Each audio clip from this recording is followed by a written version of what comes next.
বিরত থাকে বিএনপি, সেই জন্য সবাইকে সাজা দেওয়ার জন্য তখন তার একটা পাতানো বিচার ব্যবস্থা চালু করেছিল আমাদের এই সিএমএম।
বসুন্ধরা টিস্যু, অশুদ্ধতার বিরুদ্ধে এক বিন্দুও ছাড় নয়।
সাবেক ছাত্র দলের senior vice president Shahidul Islam Abul ভাই বিজ্ঞ আদালতে পল্টন থানার একটি মামলায় 52-10-17 ফ্যাসিস্ট সরকারের আমলে আপনারা জানেন যে দিনের বিচার তখন রাতে সংঘটিত হতো।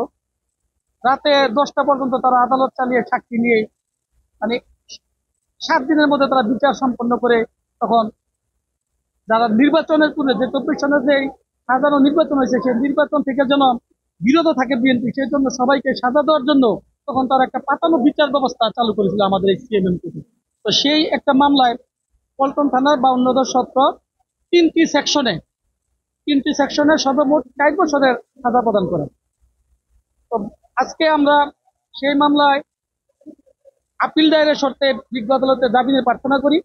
বিজ্ঞ আদালত বলল যে ওনার জামিন দেওয়ার এখতিয়ার নাই, যেহেতু 4 বছরের সাজা, বাস্তবে ওনার এখতিয়ার নাই। 1 বছর পর্যন্ত সাজা দিলে উনি জামিন দেওয়ার এখতিয়ার আছে, 1 বছরের বেশি হলে ওনার জামিন দেওয়ার এখতিয়ার নাই। সেজন্য উনি জামিনের আবেদন নামঞ্জুর করে উনি সিডব্লিউসি করেন।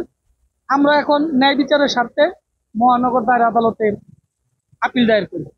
অতি শীঘ্রই ইনশাল্লাহ আমরা আপিল দায়ের করি। আমরা আশা করি যে মহানগর দায়রা আদালত আমাদের আপিল দায়ের করলে আমরা ওইখানে ন্যায় বিচার পাবো।